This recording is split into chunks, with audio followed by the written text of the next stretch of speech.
Hello, my name is Epic Butter. I'm one of the top ranked players in Soulstrike, and I've got something a little unique for you today. I'm back. That's first and foremost. It's been a minute. There's been a lot of changes, and I just wanted to go through some of the new stuff as well as talk to you about what we're doing next. So, I'm just doing dailies, and I just wanted to go through some of the new stuff.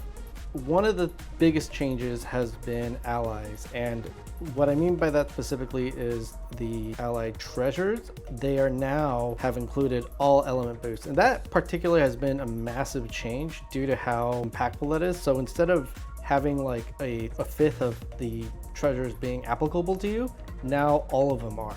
So really the main goal is try to get as much all element boost allied treasures as you can. As you see here, I got Lumina all element boost. These are collab ones. But as you can see over here, I'm going through all my allies, and a lot of them I'm trying to get all element boost on that line. So the more all element boost, the better. And that also means mono element boost is basically dead. So that kind of changes how you want to think about some of your gear. So now on your Stigma, you kind of want all element boost, but hold off on Stigma. There's going to be a new mechanic that will have the Stigma's ability in there. So we're not really building new ones. We're kind of just waiting to see. But the main thing is for gear and for all elements, you want all element boost. Now that being said, the devs kind of said, hey, we know that intermediate game, mid game, there's a lot of gear issues. You want to use your best gear with the best lines, but you also need your synergies. So they added something new called supporters. Now the thing about supporters is really you get these crystals, and you just get a limited amount per day unless you pay more. So you get 30 a day, and I'm at level 10, so you can see it's all blues, whites, and greens, so nothing spectacular. Emblem is another new one that we haven't talked about here, but we'll go ahead and talk about that.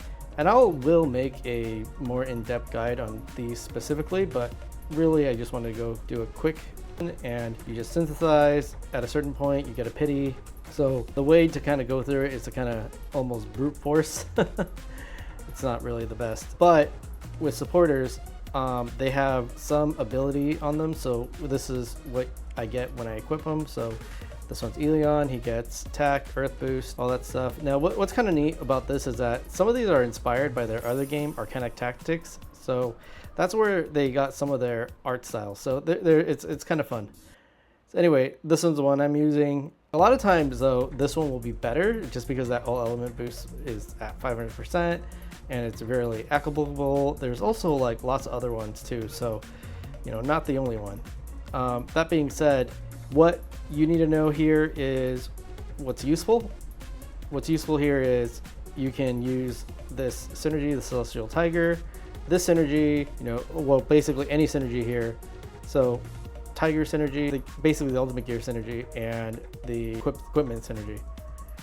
Now that being said, each gear line is in play, so that means that Breakthrough does apply, Master Forge does apply here. So what most of us have been doing is, if you've got like a really nice helm or a really nice ultimate gear that has a good percentage, we've been trying to put this on our main and then put the higher ranked gear or the higher level gear on our supporter. So that way we get the benefit of the ultimate ability while having the high level gear on our supporter. So that's kind of neat. In theory, this is supposed to help you. In practice, I feel like having many more breakthrough is actually quite painful, especially for free to play or low spend players. It's really quite a nightmare. But that's my opinion. I think for now, what most people need to know is just really go for Tiger, go for Chronos, you can fit your extra possession in here, you can fit your skill cooldown in here. There's basically like an added level of flexibility. So it's not all bad, but it is quite painful to go through and break through everything. Okay, now another thing that's kind of new is Emblem. These are a thing, and they're pretty straightforward. You summon the emblem, and the higher the level, the stronger you get. Each of these rows correlate to a weapon type. So as you get them, try to level up the one that correlates to your weapon type, which is also a new row. And that's, you know, that it is what it is, but that's kind of that's emblems in a nutshell. Now, past emblems, we also have the elemental invasion. So the gameplay is pretty much just like elemental, like the rune one. It's pretty much the same thing. The only primary difference here is you get this core board. So as you level up these cores, right, you play one of these bosses, you level up a core. As you level up, you'll get this kind of stacks of balls.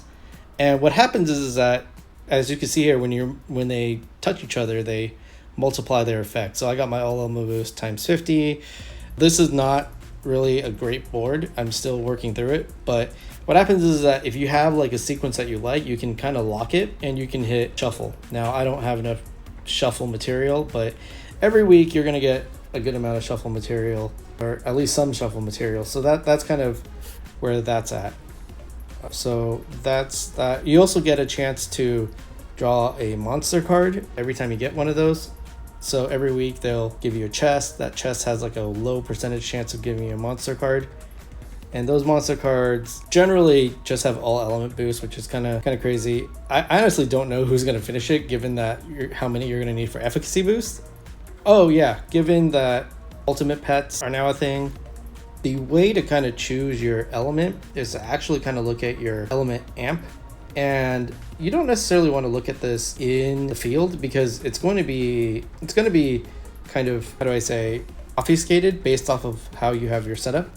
So one way to kind of think about what element you should go into is to actually just look at your collection and just see, like, okay, what do I have the most amp for? You can see here, like, it really depends. So for me, I think I have naturally the most earth amp because I've been earth build for so long. And now that I'm not, I have basically a natural advantage there. So to swap, still kind of painful, but it is what it is.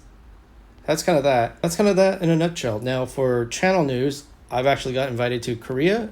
I will be giving some feedback to the devs, and I'm pretty excited about that. So if you've got anything you want me to say, or if you got, you want to talk about, let me know. Thanks so much. Have a good one, guys. It's always a pleasure.